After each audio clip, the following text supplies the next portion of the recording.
முக்கோணம் ஏபிசியின் பக்கங்கள் ஏபி மற்றும் ஏசியின் மீதுள்ள புள்ளிகள் முறையே டி மற்றும் இ ஆனது டிஇ பேரலல் பிசி என்றவாறு அமைந்துள்ளது. படத்தை போட்டுலாமா? படத்தை போடணும் அவசியம் முக்கோணம் ஏபி மற்றும் ஏசியின் மீது உள்ள புள்ளிகள்லாம் சொல்லிட்டாங்க. எந்த தேற்றம்? தேற்றம் அல்லது அடிப்படை விகிதம் என்னது? சமம் என்ன குறிப்போம்? அப்படி சொல்லுங்க.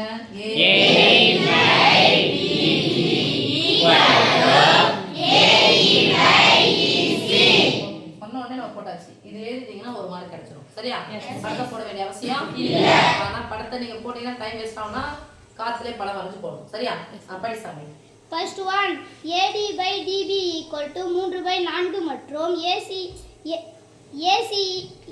equal to 15 cm எனில் A இன் மதிப்பு காண்க. யாருடைய மதிப்பு கேக்குறாங்க சாமி? A இன் மதிப்பு. நம்ம சாமி எல்லாம் யாரு கொடுத்தாங்க? AC கொடுத்தாங்களா? Yes miss. AC எவ்வளவு தந்துட்டாங்க? 15 cm. அழகு எழுதும்போது கரெக்ட்டா எழுதணும். ஓகே? AD by DB இன் மதிப்பு என்ன கொடுத்துட்டாங்க? 3/4 equal to AE தான் தேவை. அப்படியே வெச்சுக்கோங்க. அப்ப EC என்ன பண்ணனும்? மாத்தணும். EC மட்டும் எப்படி எழுதலாம் பாருங்க. மொத்தத்துல இருந்து யாரை கழிக்கணும்? மொத்தம் யாரு? 15. AC இது வந்து 15. 15 இருந்து யாரை கழிக்கணும்? சொல்லுங்க. 15 இருந்தாலும் பக்கம் எடுத்து போயிடலாமா? Yes miss. 2 ரூபாய் இருந்தாலும் பக்கம் எடுத்து போயிடலாம். இத இருந்தாலும் பக்கம் எடுத்து போயிடலாம். ஓகே? Yes miss. 5 3 எவ்வளவு? 45 மைனஸ் 3 ஈக்குவல் டு 4 A இனுடைய மதிப்பு தான் தேவை. அங்க மைனஸ் ஆகுது அந்த பக்கம் போனா பிளஸ் ஆகும். Plus 3 AE. அப்ப எத்தனை AE வரும்? AE. இப்ப யார் இருக்குது? 45.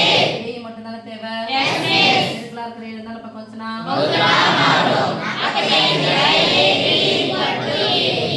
இப்ப 7ஆம் வாய்ப்பாடு 45 7 வைக்கலாமா? Yes miss. 4 7 6 42 மீதி 3 7 அடங்கலாமா? 0 4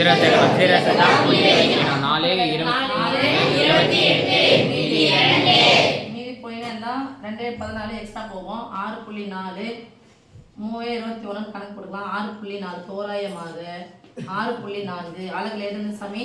சென்டிமீட்டர். ஓகே படி சாமி. -1,2 என்ற புள்ளி வழி செல்வதும் சாய்வு -5/4 உடையதுமான நேர்கோட்டின் சமன்பாட்டை காண்க. புள்ளி வழி செல்வதும் புள்ளி எழுதுங்க சாமி. நீங்க எழுதணும் அவசியம் இல்லை. ஆனா புள்ளி என்னது? புள்ளி -1,2 புள்ளி வழி செல்வதும் சாய்வு. சாய்வுக்கு என்ன எடுத்து போடுவோம்? m equal to -5/4.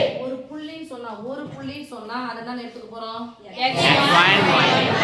x1 y1. நேர்கோட்டின் சமன்பாடுனா யாரெல்லாம் எனக்கு வரணும்? x வரணும் y வரணும். y வெட்டு துண்டு வரணும். ஓகேவா? இப்போ x வரணும் y வரணும். x1 இருக்கு y1 இருக்கு m இருக்கு. இத வச்சு வரக்கூடிய நேர்கோட்டின் சமன்பாடு சொல்லுங்க பார்க்கலாம். y minus y1 equal to m of x minus x1. நேர்கோட்டின் சமன்பாடு. ஓகேவா? y minus y1 உடைய மதிப்பு -2 equal to -5/4 into x minus -1. அப்ப குறிய மாத்து. +1 மைனஸ்னாவே குறிய மாத்துனா இருக்கும். இங்க பிளஸ் இருக்குது. குறிய மாத்துனா மைனஸ். ஓகேவா? இப்போ இத உங்க பேருக்கு டக்குன்னு இப்படி வாக்கெட் வச்சு அப்படி போடுங்க. இப்படி வந்துச்சுனா அப்படி போடுங்க. 4 into y 4y minus 8 equal to பெருக்கலாமா? பிராக்கெட்னா பெருக்கல் பொதுவானது. உள்ள எடுத்து பெருக்கணும். மேல சொல்லுமா? ஆனா சொல்லணும். அப்படிதானே? -sin -x minus குறிய மாத்து -1. இதோட மதிப்பு நம்ம பிளஸ் வேணுமா மைனஸ் வேணுமா? பிளஸ் வேணும். அப்ப என்ன பக்கம் தூக்கிடுவாங்க? முன்னாடி குறியலாம் அர்த்தம் பிளஸ். இப்போ இது என்ன பக்கம் தூக்கிடுவாங்க? -5 என்ன பக்கம் வந்துனா +5. Answer 5x + 4y - 3 = 0. ஒரு மைனஸ் வந்தா கழிக்கணும். பெரியனுடைய குறி -3 = 0. Okay yes